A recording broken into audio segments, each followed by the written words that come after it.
Badwam Jumedi so on Adom TV we share live or multi TV channels so now here live so DSTV na fe Go TV so ko Facebook dey search Adom TV and I follow akosinsia or Facebook mi anya bi ahwe enso hono bra so say be di ekwe fada sekese koma Eric Esiedu say odi akode mu nsem ebre no chi na anochwaba etenase e de efesem ebaye na akapo eso e de ahosapadwede ebre so ba be di kuba education sector and asem akwa betodwa efa eye universities fees omo charge enura Minister of Education ene perifo da suapona no abai suapon no eye ehyiemu ko betimi afa so comply with the 15% na parliament agi atum no instead of the 39, 40 and the 50% the schools ne bi charge. So the school back when one ba sempa University of Ghana. Mamko amanso na mene Professor William Bambwate ekodi enkomo. On a head of department economics University of Ghana. Ekodi ko musa dientia suapona manfo adwen omo se omo ya tinti e wo de abai ho. Prophet Akema, happy new year.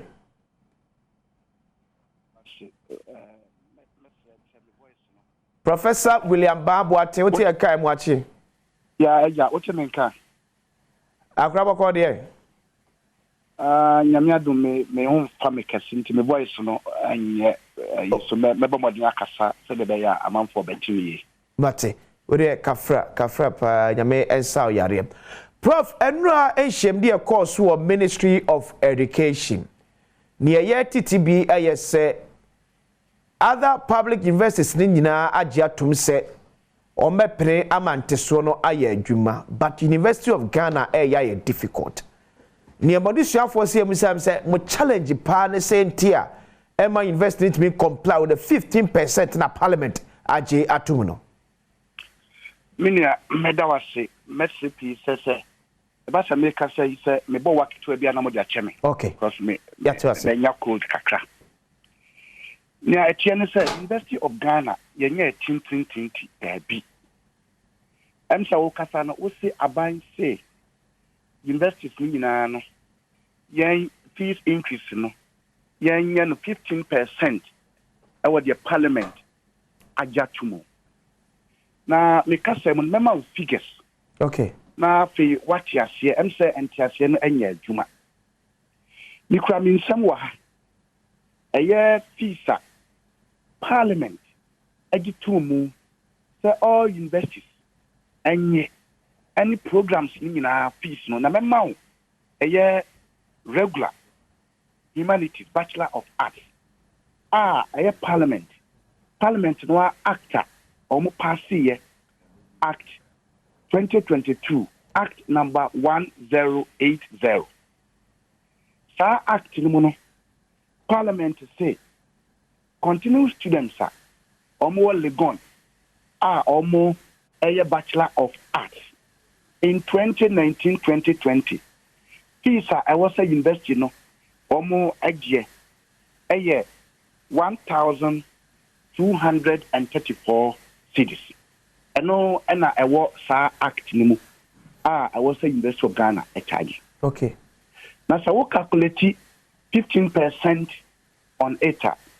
University of Ghana calculation no 1,419 1,419. It me power chow. So we calculate our ha. Okay. Parliament say 2019 or more action Bachelor of Arts continuing students 1,234. And as I say, PISA University of Ghana ya charge 1,419. So we your calculation na 14.99.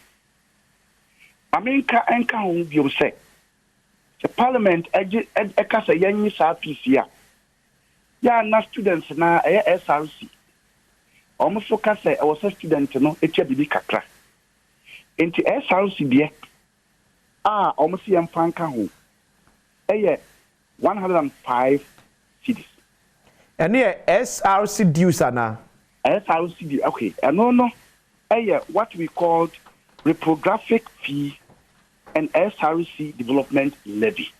Does it apply only to University of Ghana and I say it cuts across all public universities?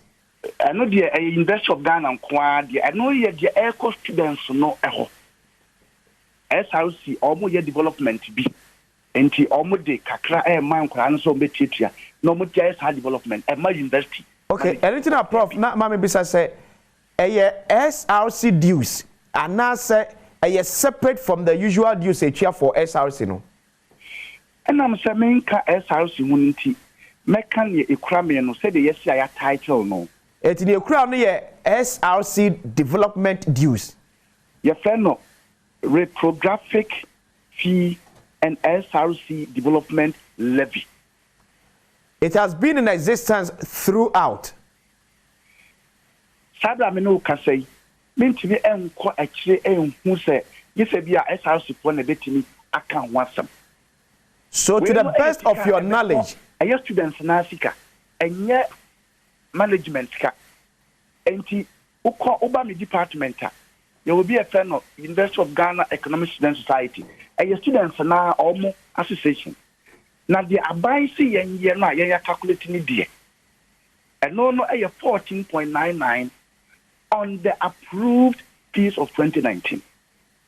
What you say? Okay. And she says students no say when you be a bro, you calculate 15% on 14 point on the 1,234. You 14 19 and you say you students no you be class student dues account to the young fund say salary a dues class and the students no. What you say? But also prof ni nyina and a pilot up Emma University of Ghana ebro the threshold na government they are that's the 15% no. So many as obeti masia a students no and they complaining. Yes, sika we say no a students and the aba management. Say you person yes had you we students no. We a student body. And nti afibia say na wo ko school na etie no. Yeah. SRC dues e wo ho. Meboa. Sure.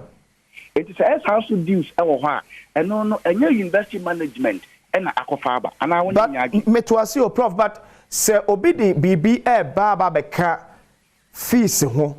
Na se management egitum na ebeye controversial to ni oman amamra eka. Certain the university also has a discretion to kick against niamodi baba kanwe ebeme yakọ beyond ne yaka kire se yenye. So ye betimi ano ebi a separate from the usual fees na abaya twa to say school no enyina na. Ano na me kire wo say ukọ secondary school ebra na PSHS MIA na say ye ma bill ye ma itemized bill. Sure. And she may ma the itemized bills no. Na what we say sika I was set 15% no. And no young university management yeah charge no. And na mama was half figure. What you say? Na say ne be ya e be a student be a OTM. Na obeti almost na you can say 1,419. Nemom me hu bibi to say 1,524 for continue students. Na say I was say me say students no also say SRC.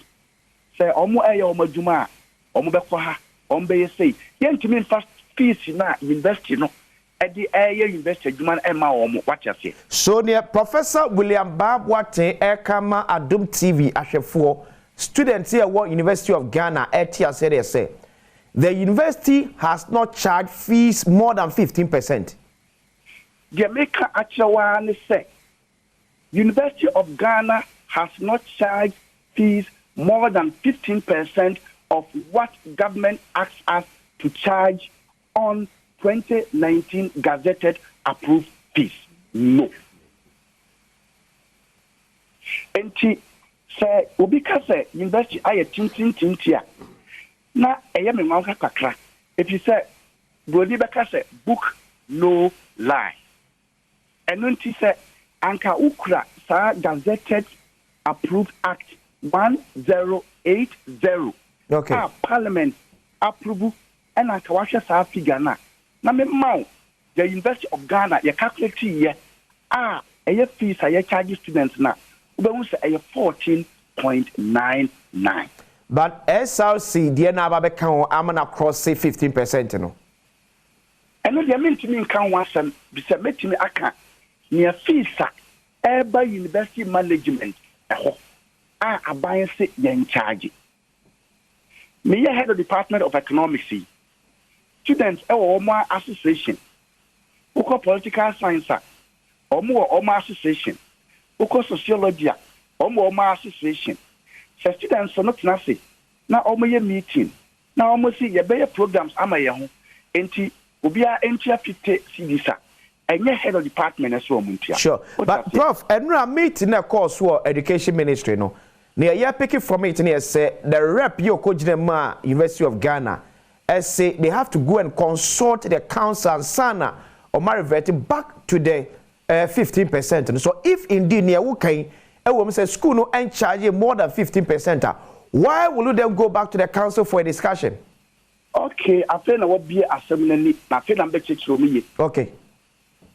Next year say a year after 2016-2017 abai MOE universities at 2 fees. Now, South fees, no, the yearly calculation now a 1,045 cities 71 pesos. Now for 2016-2017 academic year. 2016-2017. Okay. And until about 2019-2020, no, we not make sure a Bachelor of Arts continuing students and okay. A case. And it's a Bachelor of Arts 2019-2020. I can say universities now increasing fees by 5%.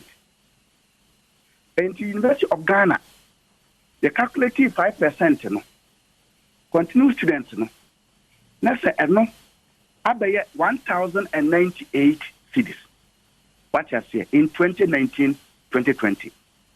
What you must say? What you tell me? Me too, Prof. Okay. Into 1,098. Any fees are you share after 2019-2020 no ase no. Invest in catch students in Omuntia. Okay. Now I buy exercise via. Now I buy share. Ewo adi ayemra say Bachelor of Arts continue students no. You can 5%. This is the actual fees I also invest in a charge. Into Parliament, the approved a year gazetted a year emra fees I also invest no a charging, including University of Ghana. Now the Parliament at the year you have 5%. They charge you 1,098. Okay. Parliament the no a buy Nanka I was say University of Ghana. They charge 1,234. And the actual figure, no? Yes, what anti no and a walk sa act 1080 no emu. What you must hear. Okay. Name na Yama students no at 1,098. And nunti after 2019-2020 sa document no e buy no na ya share second semester ase. Na kesi ya mo motia a year 1,098 no that the first semester. Enti your second semester. Enti students no any university HI e can say oh na some charge 1,098. Name nanka was some charge 1,234. You be pam show. Anka moma no hold you on anka mo start no 2020-2021. Na a year impinfini no de e be hayen. What must say? Not just a denka, a buy no calculation. Or can say anka yen charging a 1,234. But 5% on the previous one, no, a 1,098. University no active students no request no omoji to me. And a year say, any a year yen to me charge yen to me mano emma in. Okay. And ye the back court of fear ye be removed, which was 2020-2021 academic year. Okay. Okay. Now, 4 year and water. Sa afinimu Before the second semester now, I was saying I charging and COVID no buy. Remember, say on the 12th of March, 2020, and you have first COVID. Sure. Into March, no more say university a close down. Into your share 2020 academic year now. Now, student president Kayampa, the abine at your share of the document, you say, or Muntian. Not COVID aba. And I'm Klano Sai, a catcher university say 1098 Natian. Name on Carby say Yentia 1234. With the same 5% calculation, you know. Yes, 5% calculation, I 1098. Name on the abina in the document about Yentiano, I 1234. Abra Bine, so you the same 5% or the calculation, you know. Yes, the Abanka university now say 5%, but only figures by now I 1234. And when you calculate okay, but Prof, you bet to us the floor. I mean, Sabin Kwana Chima so dear. Abai Ajia to say Yemfa 5% and Enya Juma. University of Ghana calculated the 5%. Abai be calculating the 5%. A Susunia war, Abai 5% to calculating him. Any University of Ghana, the and to Chaso. And your young Kwao, a university na Tiu. And your University of Ghana and Kwa. And to Sabrina, young and Kranuka say, near Abai 5%, Abai la calculation, I want the million. And yet, associate the 5%.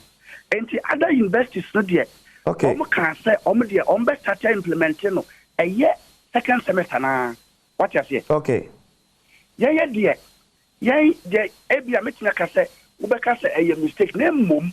Yeah, the any man shy. Yeah, and say, yeah, the back of 2021, the actual one. Okay. And the University of Ghana, yeah, me and SRC, it is our swapper because when we run the university, Abra one SRC no one quadano, if maybe I will normally, sorry, we normally in town. Sure. And when you COVID by, not just a home business. Say, oh, you get to say, and Kadia a just document him. And Anka, you see it, your name, mum, COVID Yaba. They say, you classes, if you are online. I was a student, it's your data, and in your man near Ma. Yatia see. And you see, Yenya absorb them, I was here to say, I was sent 1,234. And I buy document and then a letter or the buy. I had approved and gazetted one, 1,234. And Quadano dear, and I'm say Omutia 1,098, you know. Almost fees say, and only dear, I buy Ajatum, I buy documenting. I feel what you say.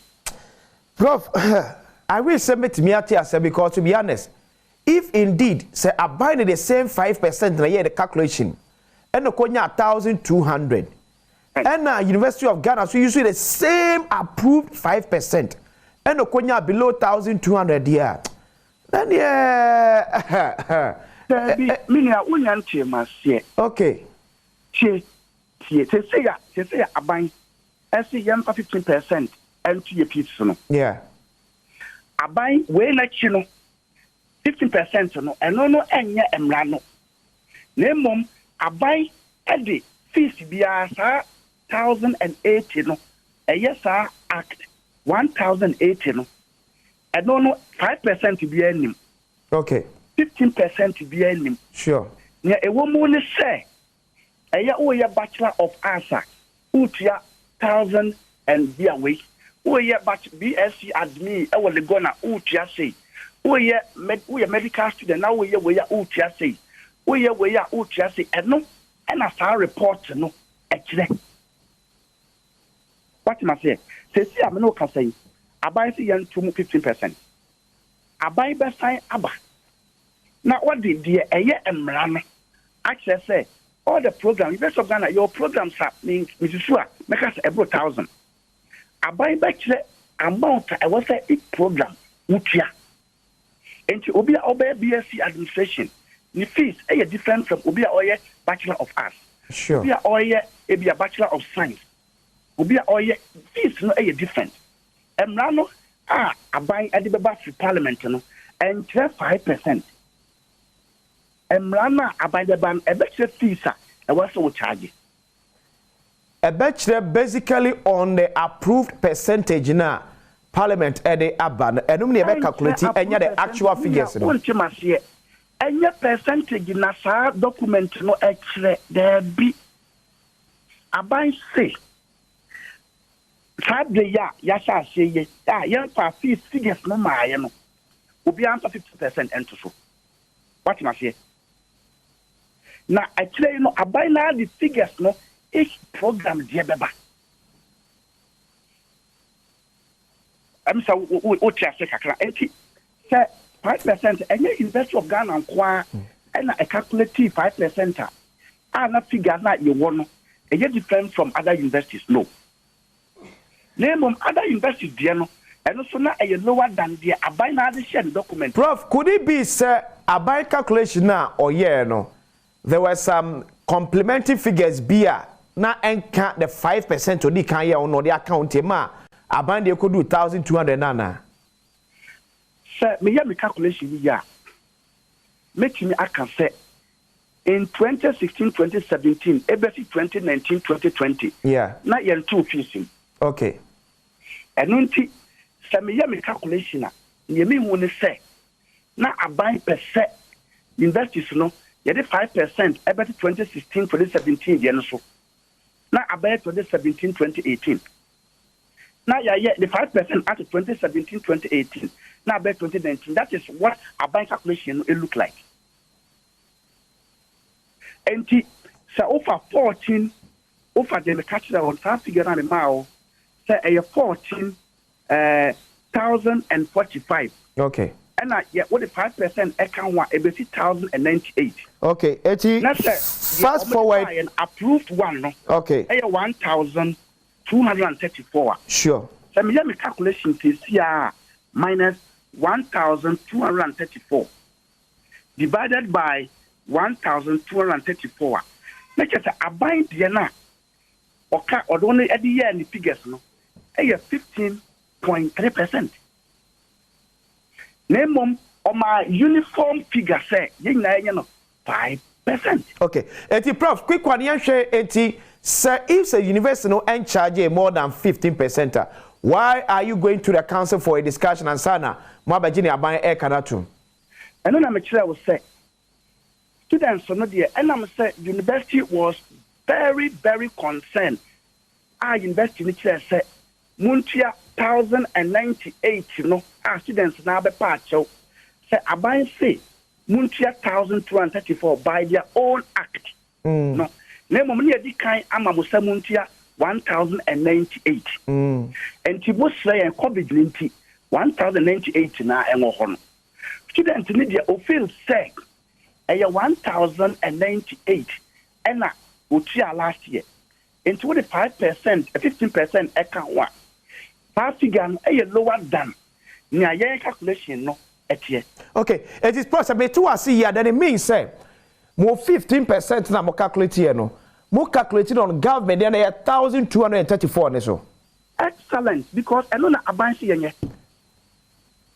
I know statements na buy no. I know na abansi yenye. Why do you use that figure when one fair no anya adwuma? If I say, I don't know who use that figure now, bra one for anya adwuma. Ma me di adwuma. Because who charge 1,000 below 1,234. Okay, mame flip coin no. Say aban at the bar say you charge 5%. And anka sabre no you charge man bro so. And na sabre you 15% no e kan ye ebro aban de so. Yeah. Anka obeka say ya ye boni ana. But prof. Aban de say ye ba ye no. Graduate programs no aban de e take graduate fees so. Graduate students of fees no e so. Yeah. Enti so person say say they charge students nana a higher than the abide mayen. Then got 15% on the higher figure na. Okay. Prof, I'm saying no. Okay. I was here. Mate. Say me ko akotwa media. Na se me nya ntwa. Me pieto e ka wanzam ho. Okay. Professor William Badwam head of economics department, University of Ghana. Akreda se pia no peso anya brani adi nkomo. Bidawasi. Nyamensa yare nso. Kwasi Kwarteng head of communications for Ministry of Education. Kwasi boko de. Minya me hoye papa. Afishiapa. Afen komatu ebio. Afese say de enya kasho neska ba. We dey kweku an dey simu straight. Near Prof. Kane. Sana net year 2016-2017 academic year. Government calculation of 5% no ekoye more than the invest no calculate here. Minya me da say. Say ma memfem free ha. Na ntiase no emre yi. Dawra abai nyina na mente me ho ase ne position University of Ghana gina na de gina nyina na free say a fees ho sensem aba. Yeah. Na fees ho sensem no ye wo mra regulatory fees ho sensem. E che say won mo hyehyɛ mra wo krom ha no edwen say we live in the bed na ye open na university bia na tertiary institution bia and the ono na draining in susuye determine which fees he or she is supposed to charge. One here na amboa ina because the University of Ghana so be charge say at the HW so be charge say and the UDS so be charge say. And you hear you 26 public universities. Okay. And you 46 colleges of education. Yeah. So we no mu nyina which is around let's say 72 yeah. 72 public tertiary institutions. Yeah. Na eno na aban ne tena se ya no se da bi e wo se oye mra a ebe regulate won mo fees won sensem ka. Yeah. Enti nkomo ayi di nyina no out of the 72 tertiary institution it is only University of Ghana and on the entiase na wo mra no what is different. Let's take it from that perspective. Okay. Now, sir, 72 institutions see. Mra na chese which is the Fees and Charges Act na chese. Ansa na wo bia timi asusu say fees we na say charges we na students in no enko ba say ba akofo na abo ni trimaka and say we dey say nti no ni nyina from parliament. Okay. Parliament then makes the appropriation and approval. Okay. And one mu nyina betena say item we mu charge say we SRC we emfa we insha nyina na ahead the current economic standing and normal bo other variables we consider inflationary pressures ni ade na nyina atmaji atum say all of us agree say bia yemfa percentage say na so na say yemfa so. Okay. Na we are kai me mu studio here sabre na me student leader na me president for University Student Association of Ghana in 2017-2018 fees be by lead charge don't pay until approved by parliament. At that time no na I think it was only polytechnic, it was then a polytechnic. And since I'm running by any no, you fit the time tertiary institutions all Ghana. It was only the institution no more fees parliament for appropriation approval. Okay. So the enforcement of the law was a bit on the low. But there be enforcement. Enforcement does not work alone. Sure. Enforcement no compliance na it is because when you are public institutions, whether the Ministry of Education through the agency GTech and also enforcement, and you know, University of Ghana, more UCC, more KNUST, you are also a government institution and also expected to abide by the law. Now, nkomo we nyina ko nanim no. Afi no, aban say universities ni propose fees be bra also parliament here dey. One more hwe no mo ehu what are the right amount was there you use. And you have be a University of Ghana also me fees there. Me hwe component we, me hwe item we, me hwe we ya akosro. Nti se metimanya hoden de atete mofra no na be a students wo nwumasua mu na o man mpuntu akonanim no. Ma me fees say. University bia so de de be dey ebeba. Parliament transe ne onu nyina transe onu mu gitum zampa we ase ayeden kakra. Yeah. Enzo to so form yede eden. Na so nyina agree on 15%. 15% no a increment of last year's fees. Ndi watima charge abro so ko anim as an institution no a 15% of what you charged last year. Okay. But because you bet was but concern prof areas na etiama University of Ghana there me e man look at say na me di ura no na ide no no crese government 5% no for 2016-2017 no the calculation here more than University of Ghana do calculation. I wanna rank me ban. Okay. And the 15% na ya approve here no that is paid on last year's fees. Yeah.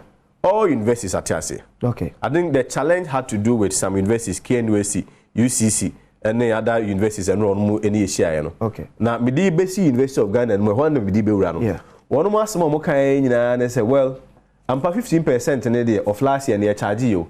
Then so there were other components here and Krana a day, a tenacity a day, a dream home. That's another papa in the first point, no making so more as if I yeah. That is where minister reminded them, say, no. Hey, a bam rasema is not subject to discretion. As I see, one more charges in here should be part of the items are more the core parliament. No? And yes, separate. And yes, separate. Okay. That's why the whole component, into your components of fees, the 15% is on both fees and even residential facilities and also residential payment. Okay. Okay. And on the first point, on say, SRC near G2, I'm not sure, say, maybe no day. You bet him at GBB to my running a day. That is so the component point of fees, no, SRC, Kahumbi. And I'm not saying one instance, school be to say UMAT. Okay. And UWC professor no argument no all cow meeting as and say one more friend in Naji to say omo ICT component ICT laboratory be a case more data. John Naji to say data near day, young fire day, and so. Okay. And the minister Choba says, and now per se they can Nanka would see mu bra or call for appropriation and approval. Tinebia, ye no and our becca. And so if you need other arrangements of so share data count them of runner, you can go to parliament and petition parliament. Now the parliament I day. Okay. So at no point, I know we were catch also one moment and entire day. But maybe on the fees of Sir Papano prof figures and all making. Yeah. The last time ye two fees by parliament was in 2019-2020. Yeah. And no parliament the 5% near the and also. University of Ghana sema waka and the trust of the argument the contention be na ho din nyina gina say a bra parliament the 5% to the previous fees which is the 2018-2019 academic year no or no they were implemented. Na sema waka ni nyina so nyina say communication here dey e violate in 20 implemented. You are looking at 72 schools. Then a communication timi by na 71 no nyina timi ye dey eteye implement ya one day one time day anti implement de bia me kase if you want to measure obi asamoka and the validity of nkoma nipa ko media one of the tests also a logical consistency. Okay. Then na 71 schools no nyina the same communication came through GTech from parliament but 71 no nyina timi te ya na ba ko for the one day e be correct me implement on second semester we had to me implement it too. The 5% no kwa no more case o mo ntima implement na one more defer because of mofrano no mo kasai ni adeno. In 2019 the figures that's not supposed to where on my website. Okay. Into here continue students and we use now. We use 1046 for 2018-2019 academic year. In 2019-2020 we charge 1098. Difference in terms of increase in percentage 4.97 or around 5%. And to muna amano every in real fact, no. Into what can I say? Abiding the actual calculation of the 5% in the buy, no, it was around 1,234. But Omo University of Ghana so see Omo calculation of the same 5%, no, it could see 1,080. No, I am telling you, say, or fire, no, 5%, no, 1,000 and or you sue, 1,235. Yeah, 1,235. 1,235, no. Yeah. That will be 5% on the 2019-2020. Yeah. But Mekacho say the only time an increment by was 2019-2020. And the open increment of 2019-2020, it will have to be 5% on the previous year, which is 2018-2019. Other than that, you free one, you nya into mobile. Okay, maybe, but so awesome. Okay. You free one about 2020-2021. No one must say COVID into moment my implement it. Then at 2021-2022, now COVID be as one. Also, moment my implement. Because if you look at the fees of more charge in 2021-2022, it's the same 1,008. Repeating what they was it be a challenge in 1 year, say? Is it true? The government calculation of the same 5% no, was more than what University of Ghana calculated? 5% there, Sebi. Your amount 100. Near I just say calculate 5% of the 100. Then we have variations. So that's the challenge. Unless of course they were calculating per cumulative. But so calculating cumulative, and our argument is say, Okra want to also in the subsequent year, which was COVID, that they following year na start trust on and now start repeating the same fees now 5% now take effect because now check it 2021 2022 fees because 1098 compared to 2019 2020 1098 or see SRC no more konkunyesi okay because of our here na apparent no at least ka omo shelving kakra emfa emomo because we need to find this out. How did the government arrive at 1,235 when the University of Ghana calculated same and got 1,008? They make any say government arrive with 1,235 yeah. I mean, at the end of the day, is viewers not be making your judgment. The point I'm making is say the last increment by our parliament the G2 mono was in 2019-2020. Okay. Parliament can say increase your fees maximum 5% of the 2018-2019 academic year. Okay. And on that, a day free 1,046 score 1,098. Okay. If you want you two fees BM. Okay. Unless of course the University of Ghana say one more the 1% say the following year no almost had the 5% here that was but I'm sure maybe a prof for professor chair say 2018-2019 no no more 1,046 2019-2020 a banker say parliament can some 5%. Yeah. One more the amount until the following year no more day omutum.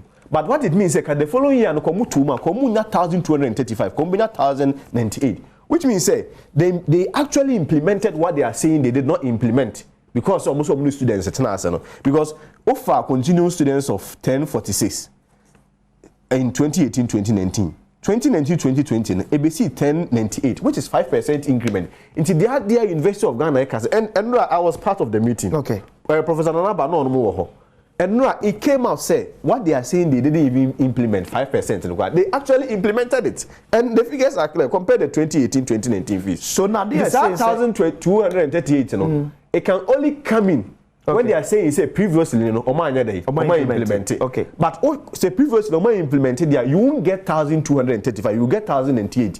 It is work of 1,235. Let us implement the previous. The figures are here. Okay. It is our argument. First of all, say 5% buy and money more friendly transfer. Their fees does not support that argument. Okay. In the first place. Now, what they also say here say the charge is not the 15% charge no, and yet on the 1,019, but rather 1,235. 1,235 so we yes 15% increment no. 1,235 from every here. Because the government the government does not quote a fee for you. Government give the percentage. I was also The point I make and I say to you, who is 2,235 for now? Yeah. What it means is say they are buying the buy and what you implemented was cumulative. There's every year be outside the 5% here there, which was not government directive. So it means for two academic terms, no, you best a 10% increment. Exactly. Per within the logic of 1,235 which means again it defeats one argument to say first of all, no more friendly transfer more friendly because the last time an increment by was 2019-2020. Okay. 2019-2020, no, what they compared to previous fees now, what to move 5%? Because it was the way forward. I think what is most, and I mean before I remember Hono. Okay. We share say current fees at University of Ghana a charger compared to what was charged in 2021-2022. I mean what deal. And then was it when you see increment no? Or continue students of 1,098 in 2019-2020. Yeah. Not the same figure na ankasa no. What's happening the same figure na ankasa in 2021-2022. I don't know, so many said maybe you are saying say oh dear for all this while one two because the SRC meeting. Only SRC meeting. Yeah. Okay. I mean let's even engage that. Okay. First of all, grant I'm saying say their figures and first of all their channel say one mutum. Okay. They actually implemented the 5%. We are major copy now one kasa why your calculation. 2. Say and yes say one kasa kura na utuma and only SRC meeting. At no point should your own internal decision. Only SRC meeting, you couldn't prompt the SRC say we have to our meeting have to be within the context of the law. But this is a university where you Kwasi Kwarteng. Yeah. At no point now meeting where SRC your internal arrangement have to circumvent what the law provides. And at no point only SRC bekasano. Okay, I'm gonna say you don't have to increase more than 5% previously. What also only SRC akokasa you are maintaining the same fees. On what basis say? And then, you know, a person will charge it. What University of Ghana is essentially telling us, say, and can never see be a major 10 cities. Yeah. So 10 cities, and many SRC meeting, I 8. Sure. 8 na me charge 2 cities wo and 2 cities wo and is hard there said and per this logic and what it means is say University of Ghana or other university can say in 1972 one more SRC meeting. Hold on, no, it's funny. In 1972, one more SRC meeting. Okay. And one more meeting, one more TSS fees no moon to tum. And so the understanding of parliamentary directives say 15% they should be charged on 1972 a car at the Hunina. It's a cover backlog. Why does this happen? Because you see, I can say, say now say University of Ghana a charge student. University of Ghana from calculation okay. We share from 2021, 2022 fees now. Yeah. Okay, so we charge 15% now. Yeah. And near Menoka said they are charging a range of 36, 38, 37%. Outrageous. Professor mo charge 14.99%. 14.99 because what the BBA semantics BBA say gazetted approved fees, which is the actual figure. I know say ya charge you by ya dream money more dream there. Enti de tini madana law so your parent home. Na obachi 1,000 cedis a. Oba ba ho no say o that am beji fees. Also fees ya 15%. Of parents so may calculate 15% of the 1,000 cedis. Yeah. University of Ghana say there be o. Emire bi ene mo fra na ya adwen bi e ma sad na ya implement I know there da ye trim e wo ye trim wo ho enti sa fees na ya charge. Wo over this kind of I was in the ministry mo yesterday. Me say we over this kind of we over this kind of ministry mo yesterday. I think for me it goes beyond only enforcement. Okay. The advocacy has to also be on compliance. Okay.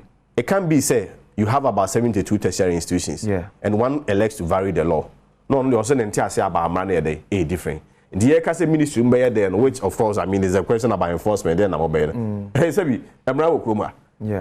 Parliament make a decision now on this one. It means Parliament you have an issue with Parliament. Parliament will query you. Not the will be on my day and worker. What we as a ministry did, and say you're communicating again, remind them of the position of the law. Okay. If there is any institution that is expected to violate the law, any Ministry of Education, and I say a tertiary institution like the University of Ghana, and there can be enforcement, and there also a bit about compliance also. Should they be compared? Oh, I'm not sure. Say I know better than them. Professor Nana bad administration na, and before lawyers and name for professors and that they are not willing to back down from where they are. Oh, I am not sure they will be the premier university will want to set a precedent. One more na ebebu mrazo okroma. I'm not sure. The ministry bit me ho. Me nya sure say be dru hompo. Omu be di so. Because a student student. Awofo nim se ye kwa akotwea sen. Students see car common sem. No, for and me. And it's catching the power now against For me, you say we also have to give the benefit of the doubt. Okay. And Nura, yene Professor Anaba Mushiai. For so far as I'm concerned, that is the official position and the official mouthpiece of the university. Sure. And also in Chelsea, said you will be a casa or Humbiano, Nasa Mokano, and Trasumu and Nasi Yajutum. Okay. Then so, Sabi, maybe a penny a day, Edianimu. And Nuran Kitahundia, Minister for Education, Dr. Duchum Ninayan. Any universities that can share within less than 5 minutes. No, be I say, Ampa, Bumrano so. Obi ask me Bumrano, and my explanation is seminary sassy. Minister said, I only as I can, and you ask them, and no. Yeah. Where's you now? I want to be a crowd or hunting a day, a cabia down near Pessia, Minister said, in him near Jatu Mrano should be supreme. Okay. It's only University of Ghana. No more Kwano, or more near Chinia or Mrano whom. Their contention was there, or more dear no more Temrana say for. That's what I'm saying. Say out of the 72 tertiary institutions, if only one institution is on there, the entire say about money different. Fine. But at the end of the day, no, what the resolution in now or say almost one more council here, okay. Unless of course there is an official correspondence, our council no catch say one more that is the position. Now we'll take it. Then Sabamudia all consequential decisions will be taken from there. But going until forward, then, I'm not sure. I will look at say Senabia Saint MA. Every academic year, be publish every course and respective fees. Or say student be. Oh, universities in publish you. Universities in every term be more published. So because you bet me and be from the Ministry of Education. Send be at least be was a student in the choir. You konya that's contradiction. Send any ababenya for University of Ghana any government today. Oh, they say everything I has to be done within the framework of the law. Okay. Openly Aduchman Ministry of Education sorry, even in the first place to make a determination of fees for anyone, not to even sell by publishing and bisa. At the end of the day, no, Parliament make a decision on the fees. And then you have asked on Parliament. Even coming after 2019, 2020, one tomorrow. And many University of Ghana in say, so also COVID time, no. Mofrana be sell sa ho kire wo ha. Yeah. The previous subsequent year no so then there was 1 and 2 months you still maintained it. Okay. Second no because na money ya asem e kan no etwem ba se dey in any event then again University of Ghana one mofra etnase anaze uni students etnase making resolution na one confer with parliament anaze one can chair parliament say and GTech and Ministry of Education say now no my day. Okay. But I think for me what is most important and fundamental and say you better have my day active fees and so na some ya day aba. Kwasi Kwarteng, spokesperson in the Ministry of Education. Kwasi, really quick one. Bishop Heman Senior High School, as Marco is saying. Yes, some Moji PTA use of 320 Ghana cedis. We share or breakdown now. 130 Ghana cedis of the PTA number call into project. 70 Ghana cedis for food supplement. 120 Ghana cedis for extended work. Then you know, summing up to 320 Ghana cedis. Ministry near one day. My draw, my minister attention, Dr. Elseduchum. And his position is clear. I mean, you have about almost 800 secondary schools. And then about who was on the Ojiska. Clearly, we say it can be a legal fee. Out of over 800 secondary schools, maybe be when you're making a command to. And the guarantee day. Students say, Kromha, Monday, Tuesday, Wednesday, and Opera students out of almost 800 schools. Say if indeed that is. You see, I'm not downplaying the fact that they could be a hoche. Okay. No. Recently, so food shortage, you want to say, yeah. I never denied it. My position and the ministry's position was say, recently, no, you have disruptions within the supply chain. Okay. Now, largely occasioned by say, yeah, suppliers, no, because of inflationary pressure. Because we are supplier, then there was the more 10 bags or 100 cedis. Okay. What the back time, but some more about you, Sikano. Let's can I hold this right there. Yeah. And the Uber general, not 100, no, one number 70 cedis. Yeah. Do cry there, Waboka. Do Boka side, and if you can say Fakwa there, but now there is an emergency, friend say, response, an emergency model like you use at every point to be and 2 is be a near the echo. Indeed, where is this whole point about? You see me and name call. Indeed. And I say out of 800 schools, then I want if there is a problem, the head should let us know. We'll go and solve it. So the illegal on the part of the headmaster. So far as my headmaster Kasa, board director general man. Okay. I've not had the latest briefing and update. Okay. But minimum say board director general man on the head near the Kasa. And we say natural in the interest of natural justice and also mean and conclude say a okay. This is speculations here the Ekoso. Okay. Until we have to be fair. Until we are major briefing every GS almost say almost head that cast and I heard they say no creno. And that's how we go be any massacre. Okay. It could be say normal social media message and then we are saying you who create message account to be to us here. Yeah. But I mean on record, you know, at no point there also be a chat to an simple school. We have by any so one of the basic idea here kese say ye be ngumesua mo bia ko bi because ngumesua de bia honorable do Chumbeka Church is pivoted on 3 things. Yeah. Access will be a kwanya mo bia ko bi. So sure. Then the quality component and the relevance. Then say benyan susu so papa mo mind. Because the textbooks much have na ko say. Textbooks e ko. Ni nyina. Textbooks obi ade ko. School bia or school bia ko. So school bi si onya na dia ma yenwu ye kwa solve. The only challenge e be ho be ya transportational challenges be a delay kakre especially from the regional level to the district and answer district level. But for the records, I was school books to be ako. Okay. Kwasi? Minya. Yeah, I say. Miss Medase. Research is a man focus so Kasenka more review.